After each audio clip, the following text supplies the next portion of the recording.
짠! 로봇 차장님과 함께 하겠습니다. 아니, 제 방송에 나오는 손지웅 차장님인데, 제 방송을 보는 애청자분들은 목요일만 되면, 로봇 차장님 나오셨어요. 왜? 너무 로봇처럼 말씀하셔서? 모르겠어. 그렇게 얘기해 주시더라고요. 먼저 자기소개 부탁드릴게요. 예, 안녕하세요. 저 메리츠증권 광화문 금융센터 손지웅 차장입니다. 네, 방송을 하신 지 얼마 안 됐죠. 처음이었죠, 사실. 저랑 처음으로. 상징이가 키웠구나. 왜냐하면은 한경 스타워즈 1등 하신 분인데 매경으로 출연하셔가지고 네, 아주 돈독한 사이가 되어가고 있는데 전직 매니저 출신이시라고. 네, 맞습니다. 네. 아니, 그래서 좀 시장을 보는 뷰가 남다르고 종목을 확실히 잘 보신다라는 생각이 들어서 저희가 또 모셔봤습니다. 공교롭게도 최근에 시장이 조금씩 반등이 나와주는 타이밍이라 차장님께서는 이 반등을 어떻게 보고 계시는지, 악재들이 좀 해소되어 가는 과정인 건지 아니면 단기적인 반등인 건지. 일단 어제 홍콩 항생 쪽에서 네. 강하게 반등이 나오면서 이번 주 사실 바닥이 단기적으로는 어느 정도 바닥이지 않을까라고 생각을 하고 있습니다.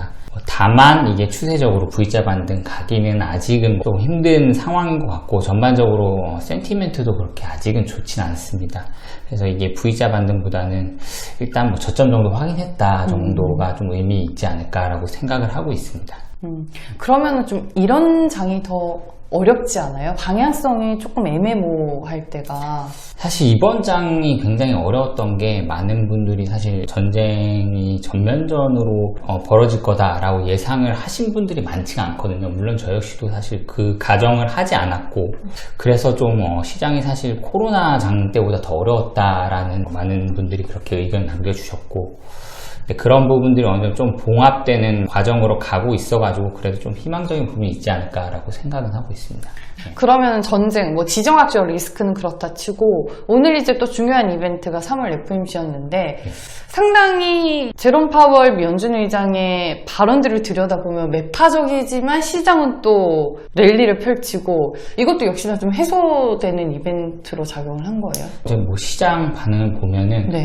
저도 새벽에 자다가 계속 확인을 했는데, 급하게 올랐다가 FOMC 막 시작할 때쯤부터 하락을 해서 그때부터 쫙 빠지더니 다시 올라왔거든요. 일단 25bp 인상할 거는 어느 정도 시장은 반영을 했고, 또 올해 6번, 그러니까 25bp 인상 가정하고 5월달에 QT 한다라고 가정을 했는데, 그래도 좀 긍정적인 면을 좀 찾아보면은 2024년 이후에 장기금리 전망이 조금 하락을 했습니다. 원래 12월에는 2.5% 정도로 예상을 했는데 2.4%로 좀 낮췄거든요. 그 말인즉슨 어느 정도 전쟁 같은 거로 인해서 매크로 부담이 있을 때에는 좀 유연하게 대응을 하겠다라고 좀 시장은 해석하는 것 같고요. 일단 QT를 하고 금리를 인상하는 거는 인플레이션을 잡기 위한 건데, 지금 유가 같은 것도 130불 고점을 찍고 지금 95불 정도 수준에서 어느 정도 좀 안정이 됐기 때문에 3월 초가 어느 정도 인플레이션 피크 아닐까라는 또 기대감이 있는 거죠. 만약 인플레이션 부담이 완화가 되면은 연준에서도 급하게 QT를 하거나 금리 인상을 더 강하게 할 여지는 조금 줄어들기 때문에 오히려 통화정책에서는 나중에 가면 좀 서프라이즈가 나올 수 있는 가능성도 있다는 거죠. 그러면은 이번에 미 연준이 주안점을 둔 거는, 경기는 크게 걱정될 건 없는 것 같으니까 일단 물가부터 잡고 가겠다, 이 논리인 거예요? 예, 맞습니다. 일단 고용 지표도 잘 나오고 있고, 기대 심리라는 거는 조금씩 떨어지고 있지만 경제 지표에서는 큰 문제는 없기 때문에 그 부분 일단 가장 큰 불을 끄는 거는 인플레이션이라는 걸 천명을 한 상황이고, 거기에 대응을 한 것 같습니다. 그러니까 우리가 또 시장에서 최근에 걱정했었던 게, 전 세계가 이 난리인데 금리 인상 해가지고 스태그플레이션 오는 거 아니냐, 경기 침체되는 거 아니냐 이랬는데, 약간 여기에 대해서도 제롬 파월 미 연준 의장이 미국은 그렇게까지 걱정할 상황은 아니다, 약간 이런 뉘앙스였어요? 예, 그렇게 발언을 하면서 시장이 좀 안도했던 것 같고요. 만약 전쟁이 여기서 더 장기화가 되면은 영향을 받을 수밖에 없는 거고, 근데 어제는 또 하이 모드가 또 나오면서 증시가 또 안도 랠리를 했던 것 같습니다. 그러면은 뭐 원자재 얘기를 좀 해주셨는데 국제유가 진짜 130달러 가서 막 200달러 또 간다 막 이런 얘기까지 나왔는데 어떻게 또 단기간에 하향 안정화가 됐어요. 예. 유가 같은 경우가 전쟁 발발한 이후에 100불 넘어서고 130불 넘어서 배럴당 130불 넘어서면서 좀 공포감이 있었는데 바로 그 다음날 강하게 음봉이 나왔거든요. 분명히 투기적 포지션에 대한 청산이 어느 정도 일어났다는 걸로 저는 생각을 하고 있고 네. 그 투기적 롱 포지션은 어떻게 이제 전쟁 시나리오가 진행이 될 거다라는 것을 생각을 하고 롱을 청산하지 않았나. 근데 또 우연하게 그런 게 잘 맞물려서 약간 평화 모드로 가고 있다라는 것을 생각을 해봤을 때 뭐 이 전쟁에 갑자기 중국이 또 끼어들고 뭐 미국도 끼어들고 뭐 3차 대전으로 가는 분위기가 아니라면은 뭐 3월 초가 인플레이션 피크 아웃으로 일단 시장은 해석하는 거 아닌가라고 생각을 하고 있습니다. 그러면 유가도 그냥 이 레벨을 유지하는 정도로 갈까요? 그 이란 핵합의 부분 막겠다고 하는데 그것까지 되면은 더 좀 낮아질 수 있을까요? 뭐 심리적으로는 낮을 수 있는데 시장에 이게 원유가 나오기까지는 아직 좀 시간이 걸릴 것 같고 뭐 베네수엘라도 만약 그런 합의가 나오고 나서 시장에 이제 원유가 나오려면은 이제 시간이 굉장히 많이 걸린다고 합니다. 뭐 심리적으로는 하락이 될 수 있는 요인이 될 수 있을 것 같습니다.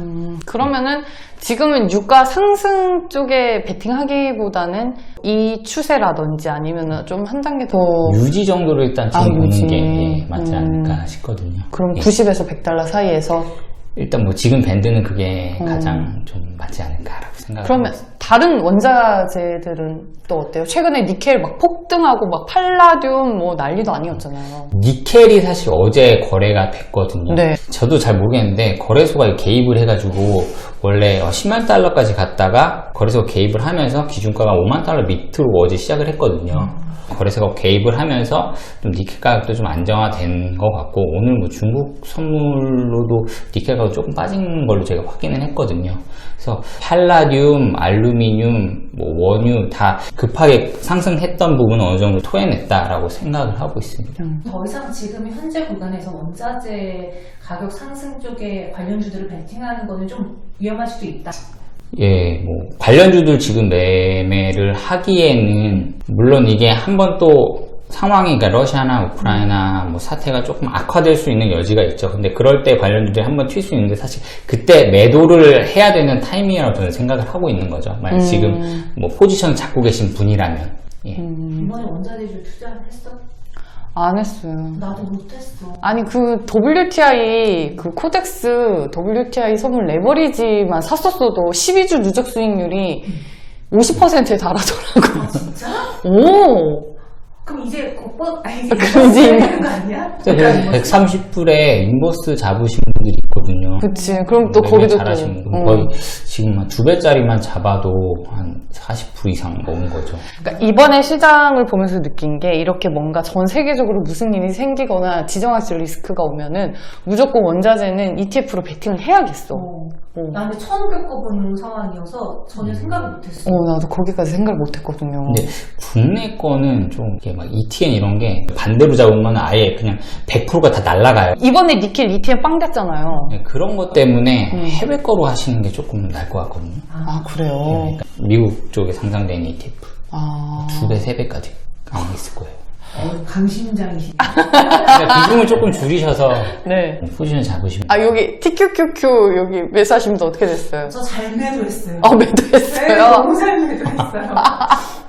근데 원래 제가 참을성이 없어가지고요. 아, 그냥 이 정도면 정신값 했으니까 팔자고 팔았거든요. 그러고선 후회했는데 그러고 더 떨어졌어. 그래서 지금 다시 진입을 해야 되나 고민 중이에요. TQQ가 트리플인 거죠. 네, 롱. 맞아요. 세 배. 네. 이런 장에서 사실 종목 매매하는 것보다 그쪽으로 베팅하시는 게 맞죠. 맞아. 그런 것 같아. 지수매, 그러니까 뭐가 막 많이 오를지 잘 모르잖아요, 종목 중에. 이런데 변동성 세니까는 그냥 지수 뭐 3배 베팅하는 게 사실 나을 수 있죠. 결과만 맞다면. 저희가 그 영상을 찍었는데 누가 최근에 댓글 달았어요. 저 아줌마 시계 물렸겠다. 아, 근데 이미 매도를 하셨군요. 네. 잘하셨습니다. 아유. 네. 최근에 보면은 수급을 제가 막 그렇게 체크하진 않았는데 국내 증시 수급 상황도 좀 좋지 않았던 걸로 알거든요. 네, 뭐 외인은 사실 계속 매도였죠. 그러니까 신흥국 시장을 파는 거죠. 최근에 아시아를 많이 팔았습니다. 그러니까요. 대만도 매도가 좀 많이 나왔고요. 뭐 대만 같은 경우는 일단 뭐 러시아 우크라이나 전쟁 때문에 그 전쟁이 결국은 나중에 중국이 대만을 침공할 거다라는 스토리도 있었고, 그리고 러시아 증시의 익스포저가 있을 유럽 자금들이 많이 있을 건데 그런 부분에 대한 손실을 어느 정도 이제 충당을 해야 되니까 아시아 매도를 했다라는 뭐 해석도 있고, 예, 다양한 해석이 있었습니다. 근데 뭐 두 이유를 들어봤을 때 맥센스 하니까는, 예. 그러면 당분간 우리가 수급에는 딱히 바랄 건 없어요, 국내 증시는? 사실 외인이 뭐 본격적으로 세게 팔 거라고 기대는 안 하고 있거든요. 네. 결국 이런 부분은 뭐 해외 증시, 뭐 미국 증시나 뭐 매크로에 의해 달려 있지 않을까라고 생각을 하고 있습니다.